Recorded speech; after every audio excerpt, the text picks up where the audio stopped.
Hello students, তোমাদের সবাইকে স্বাগত আমার চ্যানেলে। তোমাদের সাথে শেয়ার করছিলাম এস ব্লক মৌলসমূহের পরিচ্ছেদ সংক্রান্ত প্রশ্ন উত্তর, এবং 6.3 অবধি কিন্তু আমাদের সম্পূর্ণ কমপ্লিট হয়ে গেছে। আজকে করাবো 6.4 টু 6.5 এবং তার পেজ নাম্বার হচ্ছে 507। ঠিক আছে, যাদের কাছে বই আছে বই নিয়ে বসো, যাদের কাছে বই নেই স্ক্রিনে তো তোমরা আশা করি কোয়েশ্চেন দেখতেই পাচ্ছ। তো চলো ফার্স্ট কোয়েশ্চেন দেখি কি বলেছে।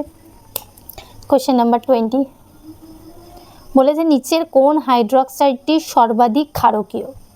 সর্বাধিক ক্ষারকীয় অপশন কি কি বলেছে আমাদের, চলো দেখি। অপশন এ বলেছে CSOH, অপশন বি বলেছে KOH, অপশন সি বলেছে LiOH, অপশন ডি বলেছে RbOH। কি কি দিয়েছে তাহলে আমরা কিরমভাবে এস ব্লকটা আছে আগে সেটা লিখে নেব। মৌলগুলোকে lithium, sodium, potassium, rubidium, caesium অবধি লিখছি, আর দরকার নেই। ওপর থেকে নিচে নামলে আয়ন এনথালপি কী হয়? হ্রাস পায়, আমরা এটা পড়েছি। এনথালপি হ্রাস পায়, ঠিক আছে। এবার আমি কেন আয়ন এনথালপির কথা বললাম, তার মানে ওপর থেকে যত নিচে নামবো সেই CHOH বন্ড যেটা হবে সেটা ব্রেক করতে আমাদের কি হবে? অনেক বেশি ইজি হবে, কারণ লাস্ট কক্ষপথে ইলেকট্রনটা আলগা থাকে। যেহেতু আয়ন এনথালপি অনেক কম, অল্প একটু এনার্জি দিলেই কী হবে? বন্ডটা ব্রেক করে যাবে। তাহলে ওপর থেকে যত নিচে নামবো সেই বন্ধন ব্রেক করতে আমাদের তত বেশি সুবিধা, ইজিলি বন্ডটা ব্রেক হবে, এবং যত ইজিলি বন্ডটা ব্রেক হবে তত আমরা OH মাইনাস পাবো এবং CS প্লাস পাবো, এটা পাবো। তাই জন্য আমাদের কি হবে? ওপর থেকে যত নিচে নামবো ক্ষারকীয়তা আমাদের কি হবে? বৃদ্ধি পাবে। তাই বলছে সর্বাধিক ক্ষারকীয় কোনটা হবে, কোন হাইড্রক্সাইডটি? আমাদের সঠিক উত্তর কী হবে? সবচাইতে নিচে যেটা আছে সেটা CSOH হবে। এবার তোমরা আরও একটা জিনিস শর্টে তোমরা করতে পারো, সেটা হচ্ছে বাম দিক থেকে ডান দিকে গেলে কি হয়? ক্ষারকীয়তা হ্রাস পায়। তাহলে ওপর থেকে নিচে নামলে কি হবে? ক্ষারকীয়তা বৃদ্ধি পাবে। কিভাবে এটা মনে রাখবে সেটাও তোমাদেরকে বলে দিয়েছিলাম, আরেকবার রিপিট করে দিচ্ছি। আমরা কি জানি বাঁ দিকে সব ক্ষার ধাতুগুলো আছে, তার মানে বাম দিক থেকে ডান দিকে গেলে কি হবে? ক্ষার ধাতু বা ক্ষারকীয়তাটা হ্রাস পাবে, অ্যাসিডিটি কী হবে? বৃদ্ধি পাবে, এবং ওপর থেকে নিচে নামলে তার কারণে ক্ষারকীয়তা বৃদ্ধি পাচ্ছে, ঠিক আছে। এবার কথা হচ্ছে যে ধাতব হাইড্রক্সাইডের ধর্ম, তবুও তোমরা এই লাইনটাও জেনে নাও। ধাতব হাইড্রক্সাইডের ক্ষারকীয় ধর্ম নির্ভর করে যে সেটা জলীয় দ্রবণে, ভালো করে কথাটা মাথায় রাখবে, জলীয় দ্রবণে যত বিয়োজিত হতে পারবে, তাই তো? যেটা আমি বললাম যে CS প্লাস এবং OH মাইনাসে যে যত তাড়াতাড়ি ব্রেক হতে পারবে, ঠিক আছে। তাই জন্য কি বলছে যে ধাতব হাইড্রক্সাইডের ক্ষারকীয় ধর্ম নির্ভর করে সেটি জলীয় দ্রবণে যত বা কত সহজে OH মাইনাস আয়নটা মুক্ত করতে পারবে তার উপর নির্ভর করে। এবার যেহেতু CSOH মানে সিজিয়াম হাইড্রক্সাইডটা অনেক বেশি উইক বন্ড, তাই এটা কিন্তু সবচাইতে তাড়াতাড়ি ব্রেক করবে। কারণ কি? আয়ন এনথালপি অনেক কম, তার মানে সে তত তাড়াতাড়ি ব্রেক করতে পারবে। তাহলে 3 রকমভাবে তোমাদের উত্তরটা বলার ছিল, 3 রকমভাবেই কিন্তু এক্সপ্লেন করে দিলাম। সহজ হচ্ছে সবচাইতে এটা, বাম দিক থেকে ডান দিকে গেলে ক্ষারকীয়তা হ্রাস পায়, ওপর থেকে নিচে গেলে বৃদ্ধি পায়। তো এটা হচ্ছে সবচাইতে সহজ প্রসেস, ঠিক আছে। নেক্সট পরবর্তী কোয়েশ্চেন যাই, কোয়েশ্চেন নাম্বার 21। চলো দেখি কোয়েশ্চেন নাম্বার 21 কি বলেছে। একটি ক্ষার ধাতুর লবণকে, এটা পুরোটাই মুছতে হবে, একটি ক্ষার ধাতুর লবণকে বুনসেন বার্নারে উত্তপ্ত করলে বেগুনি বর্ণের শিখা সৃষ্টি হয়। আগের ক্লাসে আমরা পড়েছি যে বেগুনি বর্ণের শিখা কিভাবে সৃষ্টি হয়, কেন এরা কালার শো করে, সবটা কিন্তু আমরা আগের ক্লাসে পড়েছি। তো আজকে সবার আগে যেটা আমরা এই কোয়েশ্চেনের ট্রিক, সেটা হচ্ছে বেগুনি বর্ণ কার হয়? বেগুনি বর্ণ পটাশিয়ামের হয়, ঠিক আছে। তার মানে ডেফিনেটলি উত্তরটা কী হবে? পটাশিয়াম দিয়েই হবে। তার মানে অপশান সি যেটা আছে সেটা আমাদের হবেই না। এ আছে K2SO4, বি আছে হচ্ছে KCl, সি আমাদের হচ্ছে না, ডি আছে K2CO3। এবার আরও একটা জিনিস, বেগুনি বর্ণ বলে দিয়ে আমাদের সি অপশান তো বাদ হয়ে গেল। বলেছে লবণটির জলীয় দ্রবণে HCl যোগ করলে, ঠিক আছে, যে লবণটা দেবো তার সঙ্গে HCl যোগ করলে BaCl2, HCl যোগ করে BaCl2 যোগ করলে একটি সাদা অদক্ষেপ পড়বে, হোয়াইট প্রেসিপিটেট পড়বে, ঠিক আছে। এবার যদি আমি BaCl2 দিতে বলে আর তার সঙ্গে যদি আবার KClও থাকে, সেটা তো আমাদের উত্তর হবেই না, তাহলে তারা তো রিয়াক্টই করবে না। ঠিক আছে, সালফেট কি করে, সালফেট এবার আমরা জানি BaSO4 এর দ্রবণটা কি হয়, সাদা হয়, এটা আমরা জানি। তো এখানে তো সেই জিনিসটাই উৎপন্ন করতে পারবে না, সো বি তো আমাদের ডেফিনেটলি হবে না, কারণ KCl BaCl2 এর সাথে বিক্রিয়া করে কোনো অধক্ষেপ তৈরি করতে পারবে না। ঠিক আছে, এবার এ আর ডি এর মধ্যে কোনটা হবে? অবভিয়াসলি উত্তর কি হবে? এ হবে, সেটা তোমরা সকলেই বুঝতে পারছো। এবার ডি কেন হবে না সেটাও আমরা পড়বো। এ কেন হবে? BaSO4 উৎপন্ন করবে আর কি উৎপন্ন করবে? KCl। আর এটাই হচ্ছে আমাদের হোয়াইট কালারের প্রেসিপিটেট দেবে, সালফেট।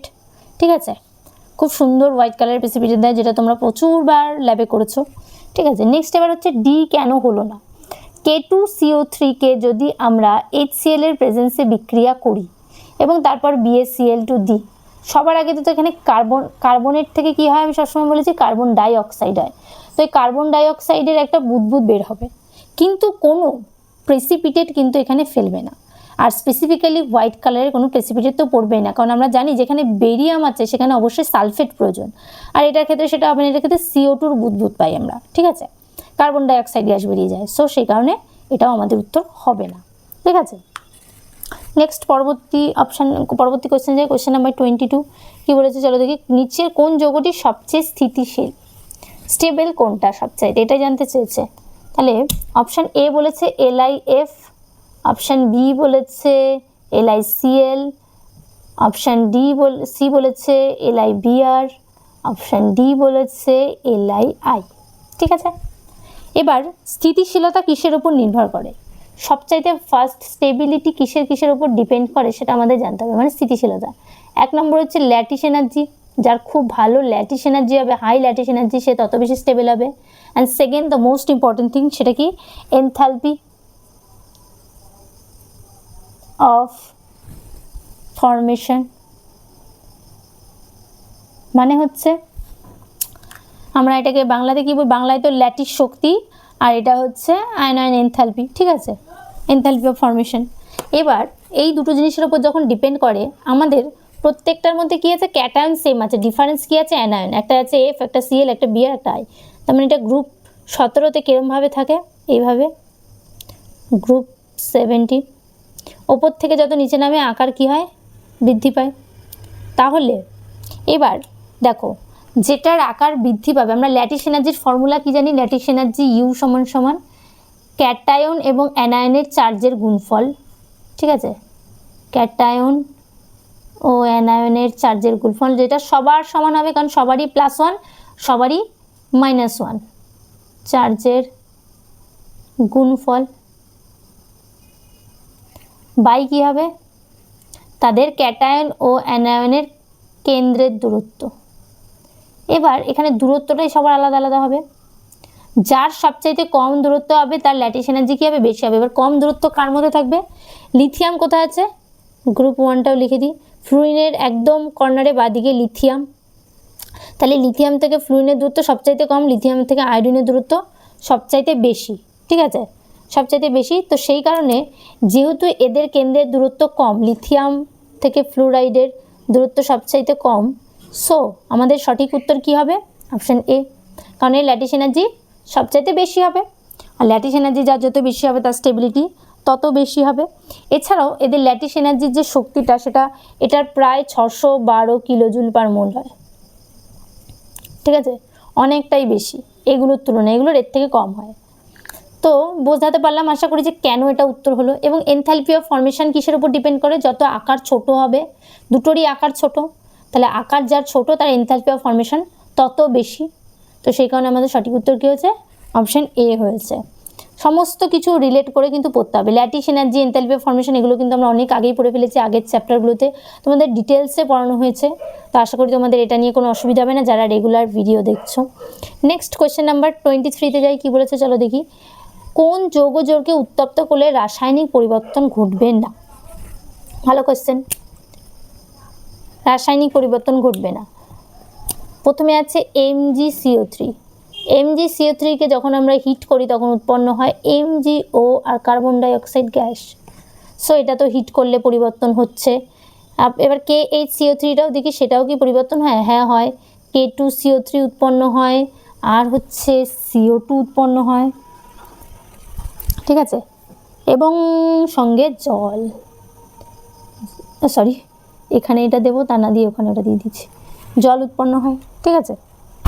তো এটা হলো, যখনই দেখবে কার্বনেট সেখান থেকে কার্বন ডাইঅক্সাইড বেশিরভাগ রিয়াকশানে রিলিজ হয়, আর হাইড্রোজেন আর অক্সিজেন থাকলে জল হয়, ঠিক আছে।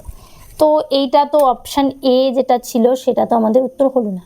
অপশান বিতে যাই, বলেছে CH2CO3, CH2CO3 এটা কোনো রিয়াকশানে পার্টিসিপেট করে না। এবার তোমরা বলবে যে এটা আমি কী করে বলে দিচ্ছি।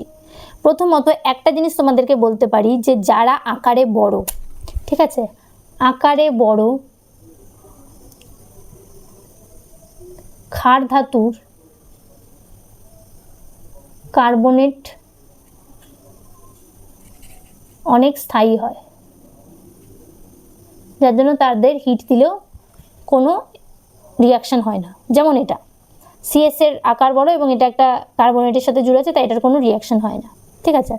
নেক্সট বলেছে KNO2, এটাও কোনো রিয়াকশান করে না, এটাকেও হিট দিলে কোনো পরিবর্তন হয় না। কারণ হিট দিলে কোনো পরিবর্তন হয় না, তার কারণ হচ্ছে যে নাইট্রাইট, পটাশিয়ামের নাইট্রাইটগুলো অনেক বেশি স্টেবল হয়, নাইট্রেট নয়, নাইট্রাইটগুলো অনেক বেশি স্টেবল হয়, তাই আমাদের সঠিক উত্তর কী হবে? Option B. এবার বাকিগুলোও দেখে নিই। সি বলেছে Na2CO3, এটাও কী হবে? কোনো রিয়াকশান করবে না, ঠিক আছে। Na2CO3 কোনো রিয়াকশান করবে না, বলে দিচ্ছে আকারে বড় ক্ষার ধাতুগুলোর কার্বনেট অনেক বেশি স্থায়ী হয়। নেক্সট বলেছে NaNO3, এটা দেখো রিয়াক্ট করবে, NaNO3 রিয়াক্ট করলে হয় NaNO2 আর একটা হয় অক্সিজেন, ঠিক আছে। আমি বলেছি নাইট্রাইটগুলো রিয়াক্ট করে না, কিন্তু নাইট্রেটগুলো করে, ঠিক আছে। নেক্সট বলেছে Li2CO3, এটাও রিয়াকশান করে, এটা Li2 উৎপন্ন হয় আর CO2, ঠিক আছে। সো এটাও উৎপন্ন করে, বলেই দিয়েছে যে আকারে বড়গুলো করে না, কিন্তু আকারে ছোটোগুলো তো করবেই, ঠিক আছে। লিথিয়াম আকারে সবচাইতে ছোট, তার জন্য আমাদের সি আর ডি কিন্তু উত্তর হয়নি। কেন হয়নি ডিটেলে বলে দিলাম, ঠিক আছে। রিয়াকশানগুলো তোমরা ভালো করে দেখবে, রিয়াকশান কিন্তু কিছু কিছু মনে রাখতেই হবে। নেক্সট পরবর্তী কোশ্চেন যায়, কোশ্চেন নাম্বার 24, চলো দেখি। KF এবং HF এর অনাদ্য মিশ্রণে উপস্থিত আয়নগুলি হলো, আচ্ছা, KF আর HF, ঠিক আছে। 24 KH আর HF এরা দুজন মিলে উৎপন্ন করে KHF2, এটা তোমরা দেখেই নিয়েছো। এটাকে কি বলে? এটা একটা স্পেসিফিক নাম আছে, ফ্রেমিল লবণ। তোমরা এটা আগের চ্যাপ্টারে, ঠিক আছে, রাসায়নিক বন্ধনে এটা সম্পর্কে ডিটেলসে বলেছিলাম একটা কোয়েশ্চেনে, তো যারা ভিডিও দেখো তারা তো জানোই, ঠিক আছে। কত নম্বর কোয়েশ্চেন সেটা আমি একটু দেখে বলতে হবে আমাকে, কত নম্বর কোয়েশ্চেন এটা আমি বলেছিলাম, বাট KHF2 দিয়ে কোয়েশ্চেন নাম্বার 69, বা পেজটা খুলেও গেছে, কোয়েশ্চেন নাম্বার 69 আমি ডিটেলসে বলেছিলাম। তো এটা ব্রেক করে কি হয়, K প্লাস HF2 মাইনাসে ভাঙে। সো এখানে যে বলেছে না উপস্থিত আয়নগুলি এই দুটো হবে, তাহলে চলো দেখি এটা কোন অপশানে আছে, অপশান ডিতে, তাই অপশান ডি হচ্ছে আমাদের সঠিক উত্তর। এবার বাকিগুলো কেন হলো না? অপশান এতে যেটা আছে K+H+F-, এটাকে যখন আমরা আবার ভাঙি তখন উৎপন্ন হয় HF+F-, ঠিক আছে। কিন্তু এই HFটা আর ব্রেক করা যায় না, কারণ এদের মধ্যে কি আছে, স্ট্রং হাইড্রোজেন বন্ডিং, সেটা আমরা আগের চ্যাপ্টারে পড়েছিলাম রাসায়নিক বন্ধনে, স্ট্রং হাইড্রোজেন বন্ডিং হয় HF এর, আমরা পড়েছি, সেখানে এটা আর ব্রেক করা যায় না, ঠিক আছে। এবং এদের মধ্যেও একটা স্ট্রং আন্তঃআণবিক হাইড্রোজেন বন্ডিং হয়, ঠিক আছে, সেই কারণেও এটা ব্রেক হবে না। তো তাই জন্য অপশান এ কিন্তু আমাদের হলো না। নেক্সট অপশান বি যেটা দেওয়া আছে সেগুলোর কোনো অস্তিত্বই নেই, এগুলোর কোনো অস্তিত্বই নেই, এরকম কোনো ক্যাটায়ন অ্যানায়নই নেই, ঠিক আছে। নেক্সট অপশান সিতে যেটা আছে সেটাও সেম, F- অস্তিত্ব আছে কিন্তু KH+-এর অস্তিত্ব নেই, ঠিক আছে। আর ডিটা আমাদের সঠিক উত্তর হয়েছে, আশা করি বোঝাতে পারলাম। নেক্সট কোয়েশ্চেন নাম্বার 25-এ যাবো, চলো দেখি কি বলেছে। নিচের কোনটি দ্বি লবণ গঠন করে না? আগে আমাদের তার আগে জানতে হবে দ্বি লবণ জিনিসটা কি, তাই তো। প্রত্যেকটা জিনিস আমি চেষ্টা করবো তোমাদের সাথে যতটা ডিটেলসে বলা যায় ঠিক ততটাই ডিটেলসে। দ্বি লবণ হচ্ছে দুটো সাধারণ লবণ মিশে যে লবণটা তৈরি করে, ঠিক আছে। এবং এটা হচ্ছে যেমন সবচেয়ে এক্সাম্পল দিয়ে বোঝাই পটাশ অ্যালাম, ঠিক আছে। পটাশ অ্যালাম হচ্ছে সবচেয়ে বেস্ট এক্সাম্পল হচ্ছে দ্বিলবণের, K2SO4 Al.Al2SO4 whole thrice .24H2, এটার নাম হচ্ছে পটাশ অ্যালাম, যেটা দিয়ে তোমরা ক্লাস 11 একটা প্র্যাকটিক্যালও করবে, ঠিক আছে, ক্রিস্টালাইজেশনের প্র্যাকটিক্যাল। এবার বিষয়টা হচ্ছে যে এটাকে কেন আমরা দ্বিলবণ বলছি। দেখো এটা দুটো সাধারণ লবণ দিয়ে তৈরি হয়েছে, এবং দেখো একটা হচ্ছে ক্ষার ধাতুর লবণ দিয়ে তৈরি হয়েছে, আরেকটা হচ্ছে একটা যে কোনো ত্রিযোজী লবণ দিয়ে তৈরি হয়েছে, ঠিক আছে, যে কোনো ত্রিযোজী লবণ দিয়ে এগুলো তৈরি হয়েছে। এবার এগুলোকে আমরা কি বলি, দ্বিলবণ। যেগুলো দুটো লবণ দিয়ে তৈরি হবে এবং এর মধ্যে অসংখ্য জলের অণু থাকবে, সেগুলোকে আমরা কি বলবো, দ্বিলবণ বলবো। এবার বলেছে কোনটি দ্বিলবণ গঠন করে না। দেখো K2SO4 দিয়ে তো অলরেডি আমি একটা এক্সাম্পল দিয়ে দিলাম তোমাদের, যে পটাশ অ্যালাম কিন্তু গঠন হয়, ঠিক আছে। এবার বাকিগুলো কেন গঠন হয়, বাকিগুলোর মধ্যে কোনটা গঠন হয় আর কোনটা গঠন হয় না সেটা আমরা পড়ব। অপশান এ বলেছে Li2SO4, এটাই গঠন করে না। অপশান এই হবে আমাদের, গঠন করে না, তার জন্য এটা আমাদের সঠিক উত্তর হবে, ঠিক আছে। যেহেতু এ গঠন করছে না, তো এটাই আমাদের সঠিক উত্তর হবে। কেন? কারণ প্রথম কথা হচ্ছে এগেইন লিথিয়ামের কি সাইজ অনেক স্মল হয়, ঠিক আছে, সাইজ অনেক স্মল হয়। সেকেন্ড মোস্ট ইম্পর্টেন্ট জিনিস হচ্ছে এটা সমযোজী যৌগ গঠনে থাকে, সমযোজী যৌগ গঠন করে। কি করে বলছি, দেখো সবকটার মধ্যে কি সেম আছে, দাঁড়াও বি সি ডি গুলো লিখে নিই। বি আছে Na2SO4, সি আছে হচ্ছে K2SO4 এবং ডি হচ্ছে Rb2SO4, ঠিক আছে। সবকটার মধ্যে অ্যানায়ন সেম আছে, ক্যাটায়ন আলাদা। আমরা ফাজান্স রুল পড়েছি, ফাজান্স রুল এটাও আমরা কোন চ্যাপ্টারে পড়েছি আশা করি জানো, নিজেরা কমেন্ট করো। ওকে, একটা জিনিস আমি কমেন্টও করতে দিলাম তোমাদের, ফাজান্স রুলটা আমরা কোন চ্যাপ্টারে পড়েছি। ফাজান্স রুল কি বলে, যে ক্যাটায়নের আকার, চার্জ বাই ক্যাটায়নের সাইজ সমান সমান কি ফাই, এটা আমরা পড়েছিলাম। তাহলে সাইজ যত ছোট হবে ফাইয়ের মান কি হবে, বাড়বে। প্রত্যেকের চার্জ তো সমান, আমার চার্জ দেখে লাভ নেই, এবং প্রত্যেকের অ্যানায়নও সমান, আমাকে দেখতে হবে কি ক্যাটায়নটা। তাহলে যার সাইজ যত বেশি ছোট হবে তার ফাইয়ের ভ্যালু কি হবে, বাড়বে। সাইজ যদি কম হয় ফাইয়ের ভ্যালু বাড়বে, তাহলে সমযোজী যৌগ গঠনের প্রবণতা বাড়বে। কেন বাড়বে, কিভাবে বাড়বে, সেটা আমি ফাজান্স রুলের ডিটেইলে এক্সপ্লেন করেছি, তোমরা অবশ্যই দেখে নিও, ঠিক আছে। সমযোজী চরিত্র বাড়বে, তাই জন্য লিথিয়াম সালফেটের কি হয়, সমযোজী চরিত্র সবচাইতে বেশি হয় এবং সমযোজী যৌগ এ গঠন করতে পারে। যেহেতু এই সমযোজী যৌগ গঠন করতে পারে, এটা জলে তাহলে কি হবে, দ্রাব্য হবে না, জলে দ্রাব্য নয়। কেন নয়, সমযোজী যৌগ, ঠিক আছে, এটি জলে দ্রাব্য নয়, তাই জন্য এটা দ্বিলবণ গঠন করে না। এবার কথা হচ্ছে জলে কেন দ্রাব্য নয়, সেটারও রিজন আছে। কারণ হচ্ছে জলে দ্রাব্য এর না হওয়ার কারণ হচ্ছে এর ল্যাটিস এনার্জি অনেক বেশি হয় দেন হাইড্রেশন এনার্জি। এটা আমরা কত নম্বর কোশ্চেনে পড়েছি, ল্যাটিস এনার্জি হাইড্রেশন এনার্জির যে ব্যাপারটা, কোয়েশ্চেন নাম্বার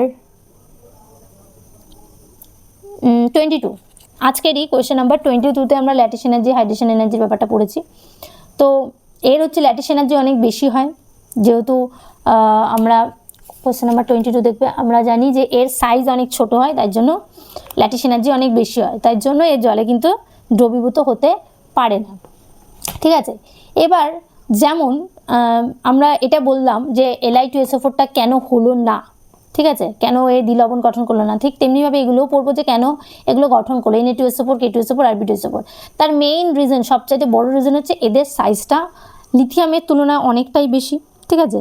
সো এটা ক্রিস্টালের মধ্যে খুব ভালোভাবে ফিট হতে পারবে, যেহেতু এদের আকারে বড়, কিন্তু এর আকার অনেক ছোট বলে এরা কিন্তু ক্রিস্টালেও সঠিকভাবে ফিট হতে পারে না।